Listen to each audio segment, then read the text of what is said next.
Hello, happy Sunday. Today is Super Bowl Sunday. I am Todd, a progressive mystic. Welcome to my channel. This will be my 5th video uploaded onto YouTube if I manage to get through it. Actually recorded one the other night and then I accidentally deleted it from my phone when I was trying to edit it. So I'm doing it again. This one's going to be better though. This video is going to be on parapsychological evidence for the afterlife. Probably my favorite topic. I don't know, one of my favorite topics to explore. It relates to the argument for the existence of God that I'm making in an upcoming debate with Ben Burgis, which is the reason for all my videos I've uploaded so far. Although hopefully I'll be expanding beyond that soon. I'm not sure exactly when the debate's coming yet. I haven't talked to him for a couple weeks, but he has affirmed twice through emails that he wants to debate me, and I'm pretty sure he will. So we're going to try to get a date set down there. Meanwhile, I'm making a few videos that might serve as supplemental to the debate itself, where maybe you don't have time to go into much detail in terms of my research and my arguments. So I give a little more detail in these videos for people who are interested. Also a way for me to organize my own thoughts, see what arguments work on video, what don't. So let me begin. First off, let me say, as far as the argument for the existence of God goes, this topic is supplementary to it. It's not my main argument. This is in the afterlife. You can have an afterlife without God. Many religious systems do, like in Buddhism, for example. So not necessary for the argument for the existence of God, but it helps in a couple ways. Helps with the problem of evil. We've got an afterlife, then some of the, gratuitous evil that takes place in the world, especially amongst humans, suffering, animals too, can be mitigated against if death isn't the end. Right? Especially if there's some pleasant experiences in the meantime, and hopefully we get it together on this planet, and if we're getting reincarnated, over time into more pleasant experiences. So there's that, and then there's also the philosophy of mind angle. If we got minds without biology, without brains, right, like existing, thinking vitally, then it seems to me that would increase the antecedent probability of the existence of God, which will matter in kind of my argument later down the road in kind of a significant way, which isn't really worth going into now, but I thought it was worth briefly going over how this topic will relate. Generally, I'm trying to build up a big case for Platonism against materialism, physicalism, naturalism. So far I've been focused on theory of forms, ideas, abstract objects they're sometimes called today, a robust set of them as far as especially focused on mathematical and evaluative entities, if you will. And you start building up a cosmos with this robust abstract phenomena, or whatever, something about word phenomena, existence, beings, if you will. And mix that with a little bit of mysticism, which I do, which I've done, explained in my previous video how Plato does that, quasi-mystical, rational mysticism, some call it. Stage 1, establishing this robust Platonic view of the world over as far superior to the physicalist, naturalist worldview. And then stage 2 is determining whether or not it's theistic or not. And then that's where I bring out additional material, which I'll get into in due time. I think I've mentioned it in my previous videos. In any case, let's move forward here into parapsychological evidence for the afterlife. Now we have 3 strands of evidence I may be looking at. There are several others, like I'm leaving out apparitions and ghosts, any kind of things from dreams, or maybe somebody appears in a dream, gives information, buried treasure or something, second will, they go find it, right? Leaving out organ donors, which is a curious body of research. Focusing on mediums, primarily two mediums, and in one case, just one specific case of one medium in the 20th century, late 20th century. And then I'm looking at the overall career of the most famous medium of all time, Leonora Piper, who was studied thoroughly for decades. I'm also going to be looking at reincarnation, primarily children who express having memories of a previous life, including displaying personality characteristics and concerns consistent with that life. And these details are verified by researchers, and it's a wide body of research. Enough cases now where the paranormal aspect, I think, is like just undeniable. Whether or not reincarnation is proven, pretty darn close, I would say. So I'll be touching on that, just a few cases, some general comments, and then also near-death experiences, which I think are slightly overrated by many people. There's kind of all the rage the last 50 years, since more people are having these experiences, since advances in medicine has allowed more people to come back from the brink of death. And they are significant. However, they are more supplementary to the first two lines of evidence than overwhelming evidence on their own. And I kind of think you do have that overwhelming evidence in both reincarnation researcher and mediumship. Put the two of them together, throw a little NDE,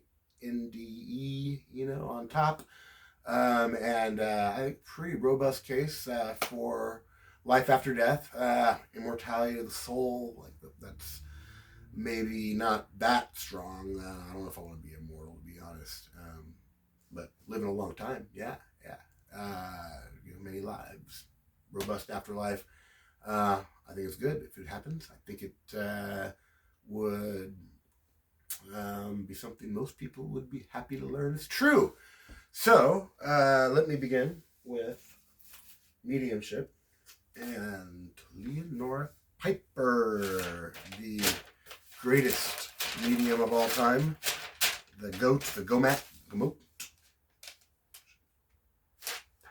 do I start this out here? Well, Leonora Piper was discovered, she'd been doing her thing for a little while, by William James, the very eminent Harvard psychologist, philosopher, wrote some very favorite books, Principles of Psychology, Varieties of Religious Experience.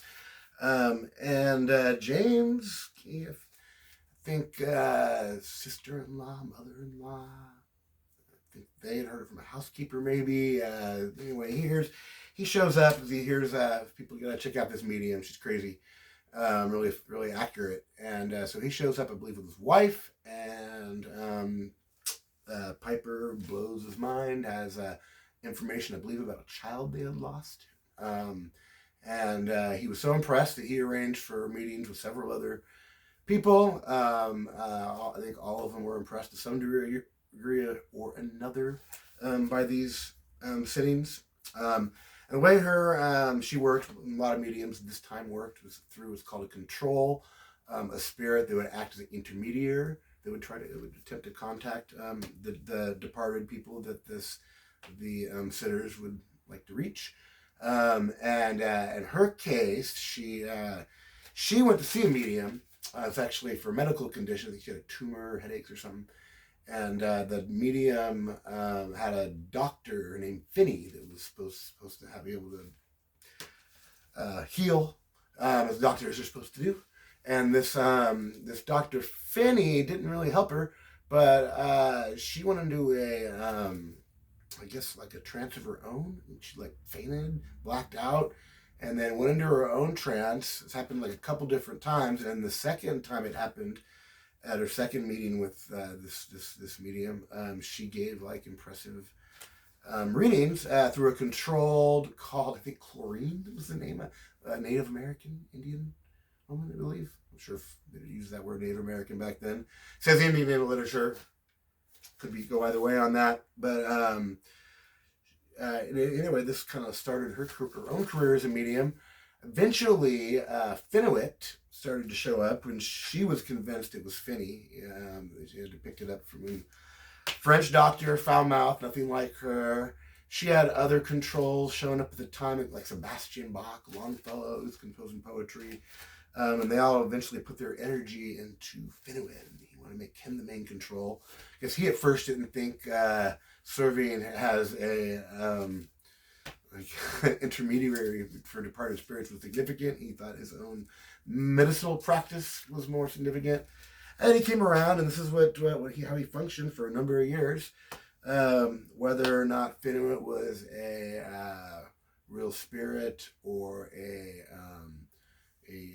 product of disassociation created by Leonora Piper's unconscious is a matter of debate. I'm not sure what I think about it, but it's irrelevant because it's the results produced through him that are so impressive that they are evidentiary. Many people will say it. Many people are saying it. Many people. So, let me 1 second here.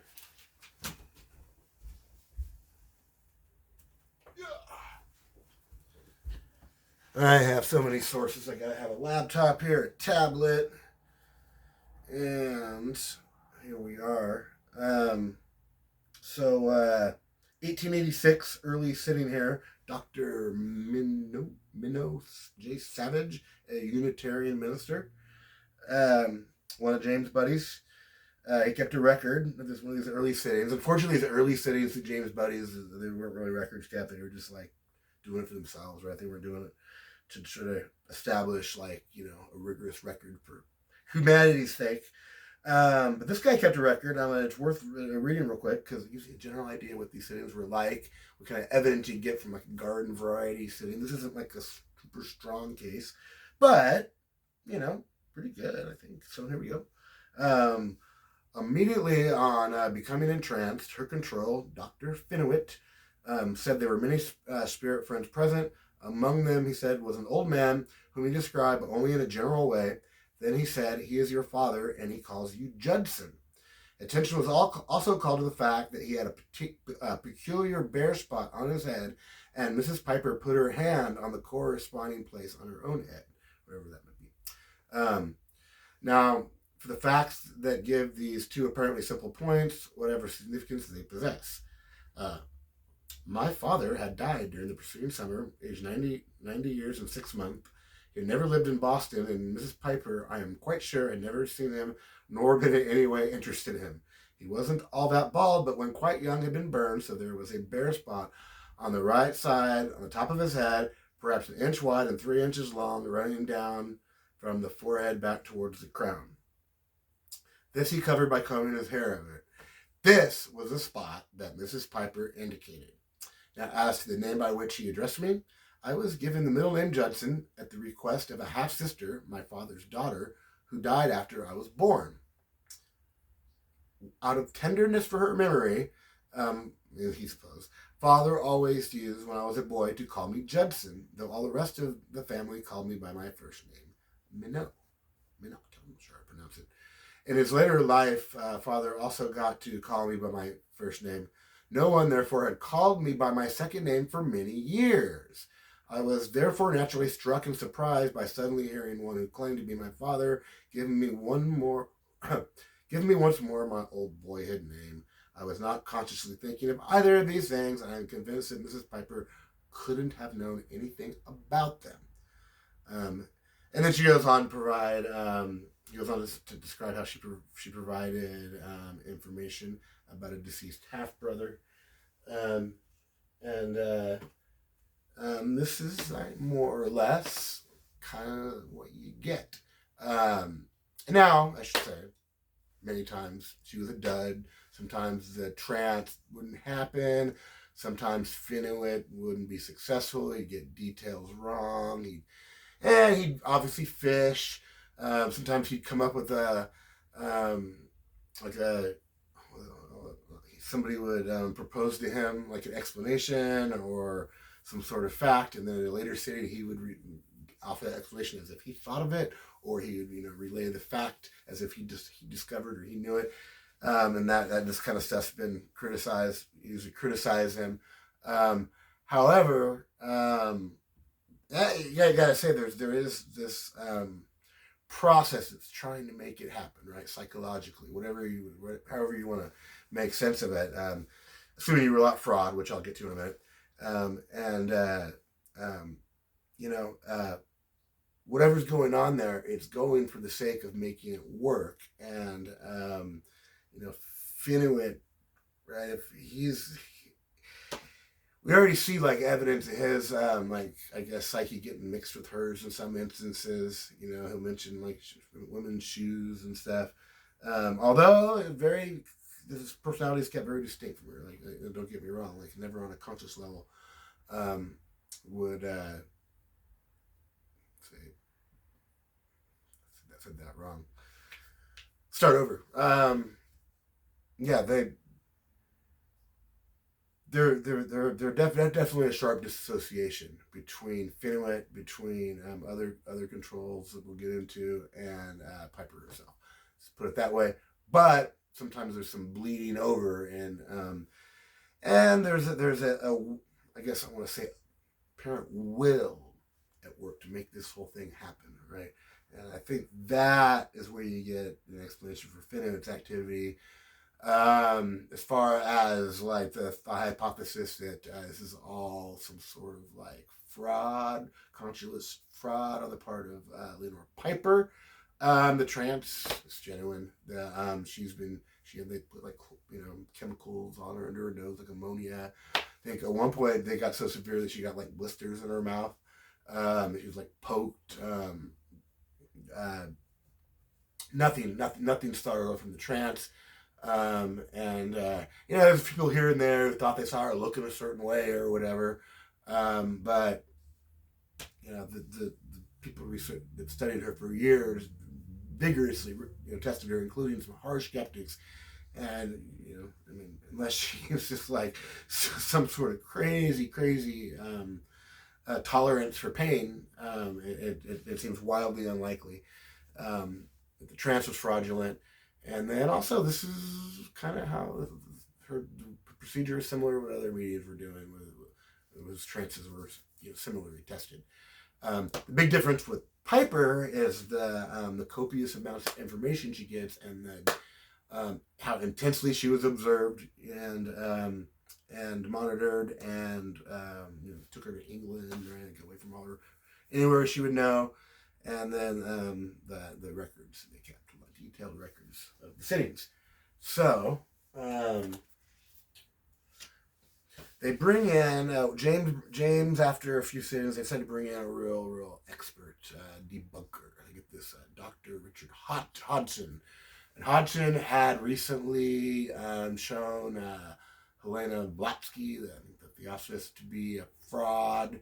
And he would go on to uncover fraudulent activities from some famous physical mediums.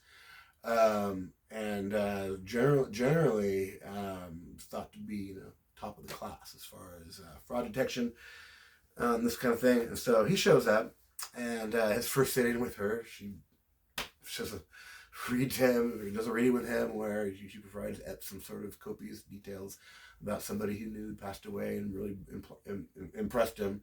And so he hired private investigators to follow her around. I think he stood outside her house and stared. People thought he was obsessed with her, because he would just monitor her himself so frequently, and he did everything he could do to make sure that she didn't know anybody. You know, all the sitters were anonymously. They were contacted 2 weeks before, sometimes 2-3 days before, so Piper wouldn't, you know, have time if she had like agents working, you know. And impressive results continued. Hodgson concluded in his first report that he thought it was probably some sort of ESP. But definitely it wasn't fraud. It wasn't some sort of like unconscious knowledge he was acquiring and relaying. Ruled that out pretty strictly. However, he would later change his mind, which I'll get to in a little bit. Piper was then taken to England for some time, like 1889, 1890, somewhere in there. Spent quite a bit of time in different locales in England. Results continued. You know, she was studied by all the top like intellectuals, or several of the top intellectuals of the time, like Sir Oliver Lodge, Frederick Myers, Then she comes back, and in 1892, pretty successful run already, the results get even more impressive. This is when a new control emerges named George Pellew. George Pelham is the other name given. One of the two is an alias. They thought they were being clever in the original report by giving him hiding his real name. But so, now I don't know which name's real, which one's fake. I forget. GP is what they call him though in the literature, and GP had died recently, and he had been an acquaintance of Hodgson, but I think they'd only really kind of casually knew each other from like a club, but they had a discussion about the possibility of life after death. And the story goes is that Hodgson was trying to explain it was logically possible, and GP was like, it doesn't seem logically possible. And eventually Hodgson convinces them it's logically possible, maybe unlikely, but anyway, they make an agreement. If either of them dies early, they will try to come back and provide evidence. And so, sure enough, he comes back. GP does. My notes. I need my notes. So, GP, what do I want to say about GP? He had a really impressive sitting with his closest friends through her voice early on, where he, of course, recognized them, discussed intimate details, was asked at one point, say, "Hey, man, you're giving me some good stuff, but what about like when we went to I want information, details like really intimate, like when we went on that like trip to the country that one summer or something, and I think this was through the hand, automatic writing. He started doing automatic writing. He calls him over and gives him just like exactly perfect chef's kiss details, and anyway, these the Howards, I believe they're called, probably fake names in the literature. Close friends, very impressed. Now, what's interesting about GP is that he stayed really strong for like 4 years. Other controls later, like Hodgson actually comes back later, he kind of fades, according to William James, who studied Hodgson. GP did not. And Frank Podmore is the real skeptic of this Society for Psychical Research group, and he says that got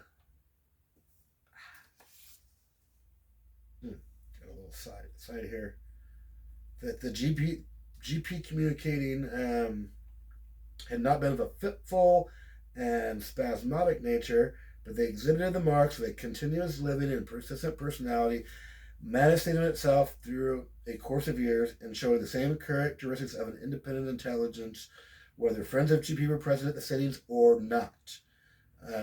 Up to the last series of sittings with which he had with Miss Piper, 1896-97, in a sitting with Evelyn Howard, which is the Howards I mentioned. And they'd had early sittings, they had late sittings, and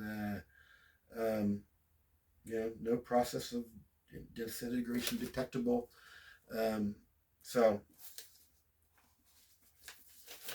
GP, now some statistics right on GP. Over 150 sitters that were present during his sittings. There were 30 he knew during his life. He recognized 29 of the 30 accurately. The one he missed was actually a young girl when he knew her, and she'd grown into adulthood in the intervening years. And so, understandable why he missed her. Also suggests it wasn't through ESP that he was recognizing, for those you might be wondering. And he ended up then after he figures out who she is, he says, "Oh yeah, we got to get to the bottom of those questions. We're going to answer those questions." And the girl explained that it was an inside joke, kind of inside reference to he had an ongoing conversation with her about these philosophical questions. I think something like philosophy of time or something. So even the one like failure is actually like success. In fact, you wouldn't be expected to recognize her necessarily. And then when he did, he was able to follow up in a way that showed like, ongoing familiarity with her, kind of on an intimate level, like you would somebody you really knew. This is what you want to see. What else can I say here?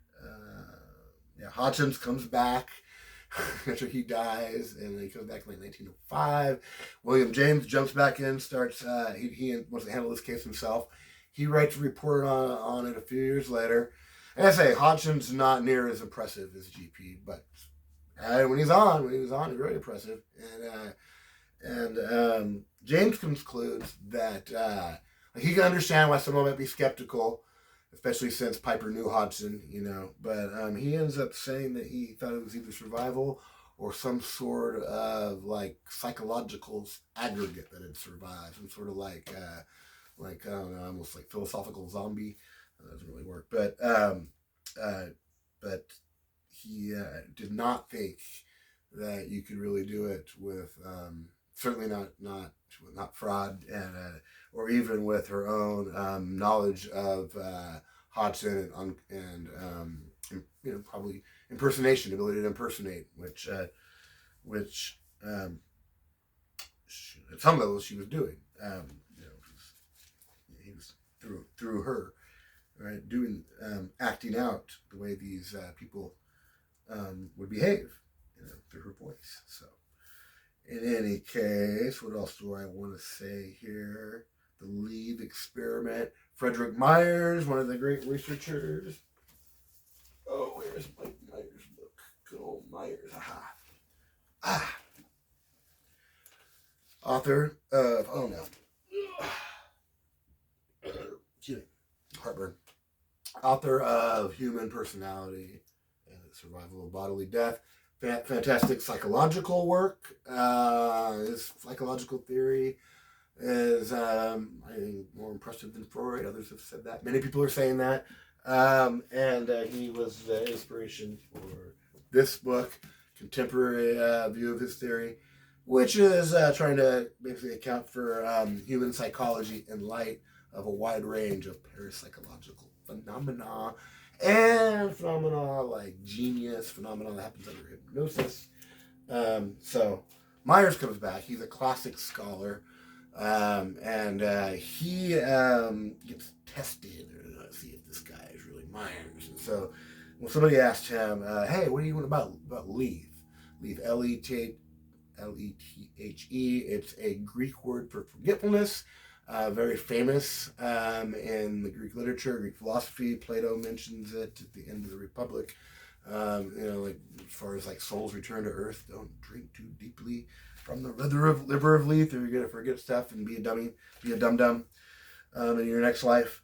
And so they ask him about it, and when he's presumably communicating through Hodgson, and he says some weird stuff. All right, and okay, that's weird. And then he comes back on another sitting, and he says some more stuff about it. And he says, yeah, I don't think you guys understood.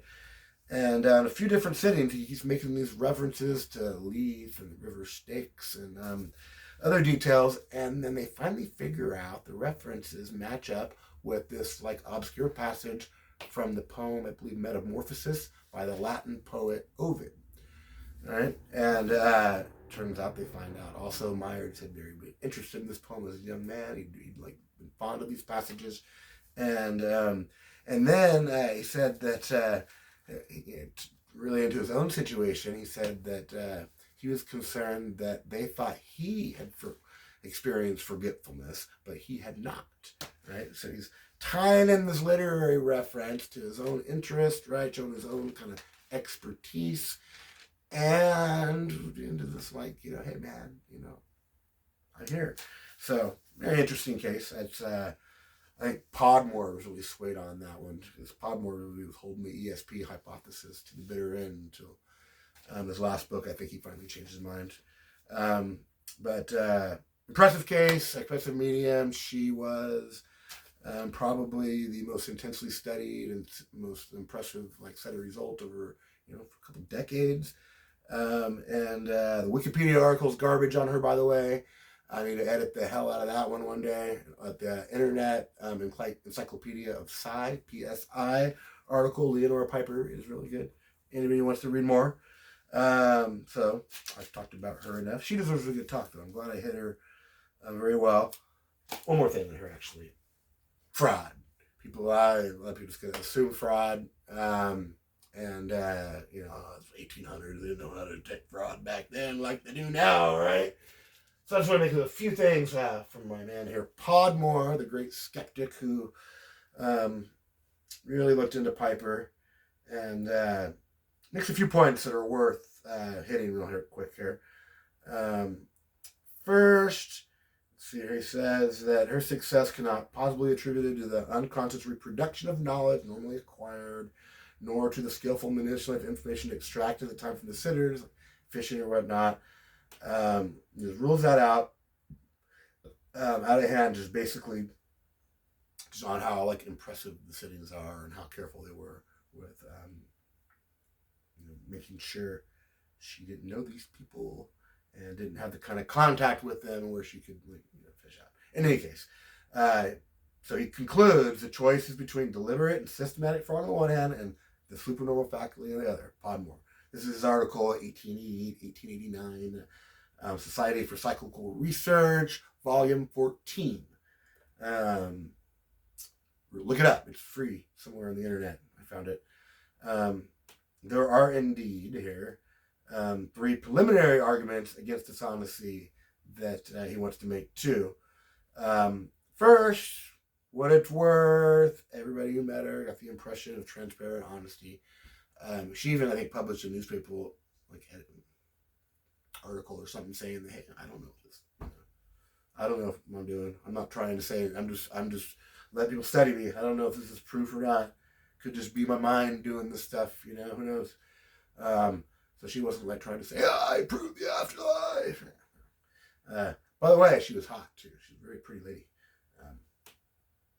And really, really tolerant of abuse from these people. Wasn't treated well all the time. Number 2, Podmore points out by an almost universal consensus of opinion, her trance is a genuine one, which I've already mentioned. And but then he points out that a genuine trance condition combined with like pre-concerted fraud, it would be really unusual without precedent. Right? Like, how are you going to do a trance and fraud at the same time and have the trance be real? So it's tough to say, man. And then the third one is he just points out that though she's been under the close observation of Hodgson, William James, and others, she's been shadowed by detectives, rummaged through her luggage. She's like had her correspondences read, comings and goings closely watched, and not the smallest circumstance came to right reflected in any way upon her honesty. This is right in 1889, 1890. There might have been a few people at some point. Nobody closely researched her, though. Somebody who had a bad sitting or saw something, looking a certain way. I don't know. But very scant incidents of those kinds of complaints. And the people who studied her rigorously, no evidence of any fraud at all. And then he's really impressed Podmore because when it comes to getting the names, she often would have to spell them out. It would come out with difficulty, and usually you get the first name and then the surname second. And some people thought this was suggested he was using ESP or fraud or something. I don't know. But she points out that Podmore does that in other clairvoyants, they're usually really good at getting dates, times, addresses, like buildings, these kinds of details that can be kind of researched, discovered fairly easily. And she's horrible at this, right? Like she barely get the names.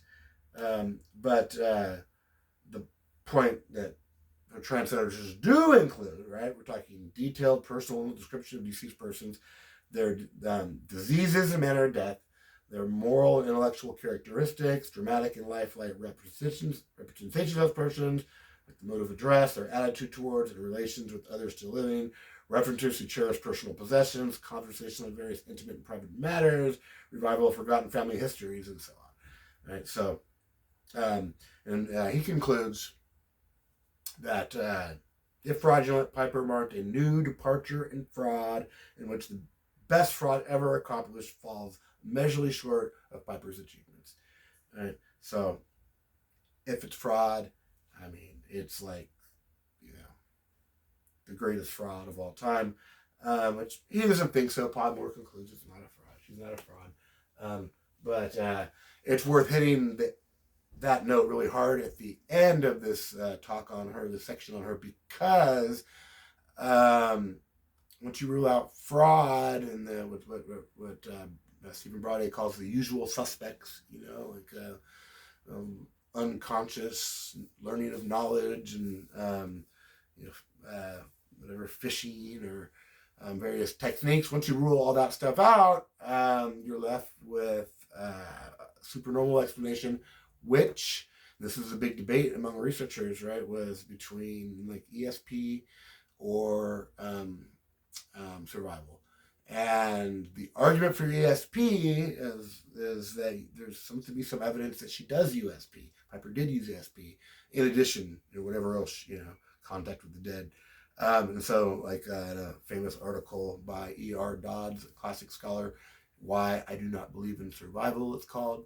He wrote it like in the 30s. He said, hey, look, we already got this ESP explaining some of the evidence.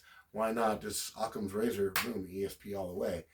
And it's a fair point, right? And this argument's been pushed further in contemporary literature, which is called the super psi, PSI, psi, psychic phenomena. And this is the idea that, ESP, it could just be the spectacular ESP. And Stephen Braudet really hits this note pretty hard in his analysis.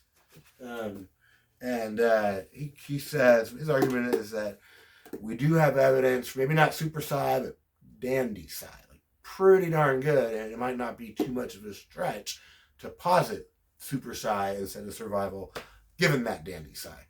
And so he makes his kind of analysis against the background of the usual suspects, fraud, etc. on the one hand, and then the super psi hypothesis. Comes out in favor of survival, but not by a lot. For him, it's close. David Ray Griffin, he writes a little before Braudet, and he makes a similar analysis. He's got this metaphysics that, process metaphysics that allows for you to just kind of, a certain different person to just pick up somebody's life history. So he has a really, really rigorous kind of standard to arrive at a survival explanation as over and above the ESP one, super psi, and we'll get to why in a little bit. That's going to lead to the next subject, which would be my man. Yeah, the second medium case I want to hit is chess. Remarkable case. So this fellow, Wolfgang Eisenbeis, amateur chess enthusiast, he finds a psychic, Robert Rollins, who does like mediums who like automatic writing, mediumship. And then the Victor Korchnoi contacts these guys separately. They don't meet each other, and keeps them separate. And Korchnoi was the third ranked in the world at the time, chess champion, right? Grandmaster extraordinaire, one of the greatest of all times. And he was asked by this Wolfgang fella, hey man, who would you like to play? If you could play like anybody from chess that died, who would you want to do? So he names a few guys. Capablanca was one of them. I forget the other guy. And then this guy, Geza Marocci, Marocczy, right, Slavic name. And he goes for it. He gets contact from this guy. An automatic writing medium, receives a response. Sure deal, let's play. And they begin a game. And this game began 1985. Lasts for over 7 years, I believe. And then no contact between the chess grandmaster and the medium during this time. And the medium would get the move, and then at some point he'd get a little tickle, right? Response, in classic notation, which the medium didn't know. And then before I get into the chess, it's worth going over briefly the non-chess information, because at some point the medium begins inquiring about this guy's life. Like, hey, where are you from? Family, what happened about you? Tell me some details about your life. And he gives a number of like 81 answers to these questions. 79 of them turn out to be correct, and 31 of 31 were correct in items involving expert knowledge, chess, for example, or private knowledge, like intimate accounts with his family. Or he also at one point corrects the record. They ask about this famous chess match he had where he made this really surprising move at this tournament, and they said, yeah, man, that was awesome, but you got the name of the guy wrong. It's actually, his name is spelled this way. And then they do the research. They find out he changed his spelling of his name later. That he was right. Right, the dead guy was right about the name. Right. So background. Right. You got the normal medium stuff here. Now what we're getting into with the chess example is skills. Right. And skills are a mixed bag when you go in, whether we're looking at mediumship, reincarnation, and this again, Brade, man. He's a skeptic, man. He's a little obstinate, but fair. And right, I think. He points out that when it comes to savants, right, he's looking like a xenoglossy, people spontaneously speaking a new language, but in other skills. And the manifest is look, savants learn stuff crazy fast, right? It's not uncommon for somebody to just learn pick up a language really quick, certainly, like Mozart or whatever, it happens, right? And so, distinguishing between someone actually, really relaying information from somebody who was still alive, after they died, right? They had these skills as separate from just latent savant, right? It's hard to distinguish because it could just be the medium had that ability. We all maybe have that ability all the time, and something about this process brings it out, right? So the chess example, right, what really impresses me about it is because it pushes that latent savant explanation to the limit and beyond. Because here's the deal. In order to play grandmaster level chess, you can't just be a savant, right? Even the greatest chess prodigies, like Bobby Fischer, they still gotta have years of training before they're able to be or compete with a grandmaster at that level, right? You still have to have some training, and this is a point Brade pushes back with, on some of the savant cases.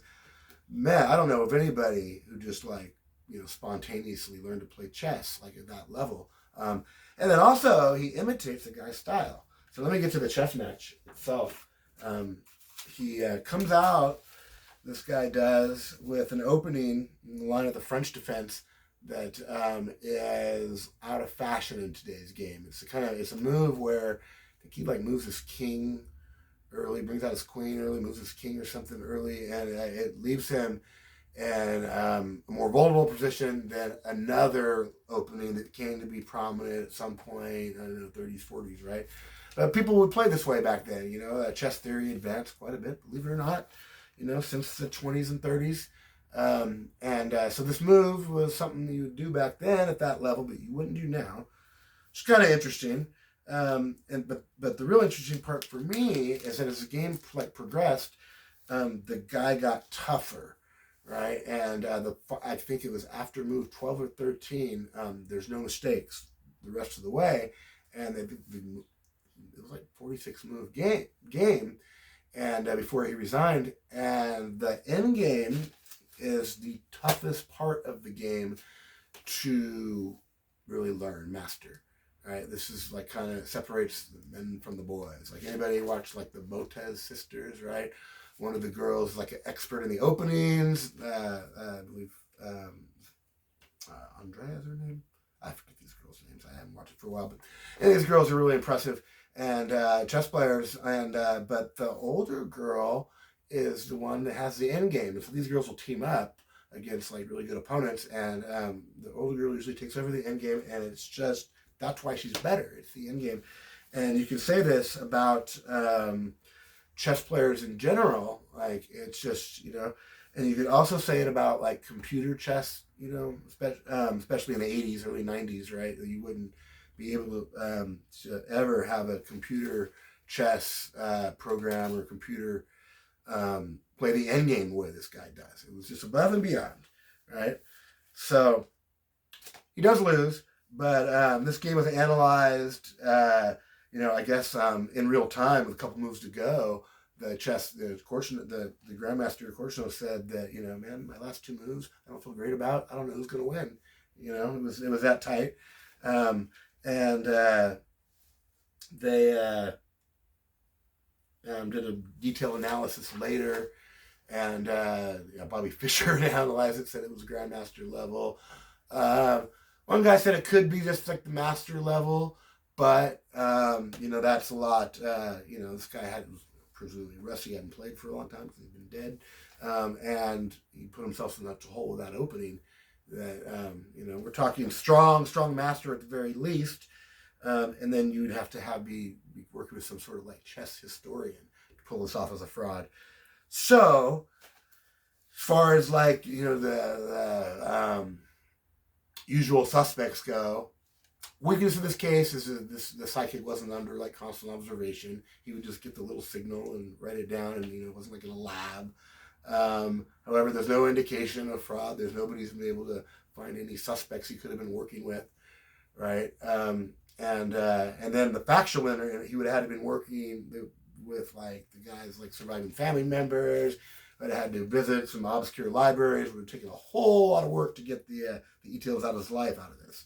So, in conclusion, really powerful case, right? And of course, there's a whole bunch of others. This is just the tip of the iceberg, but an impressive contemporary case showing advanced skill in the game of chess, right? Very, very, very tough thing to like fake or to be able to unconsciously somehow produce. And then the career of Leonora Piper, especially the GP communications, some of the best evidence for the afterlife, right? So moving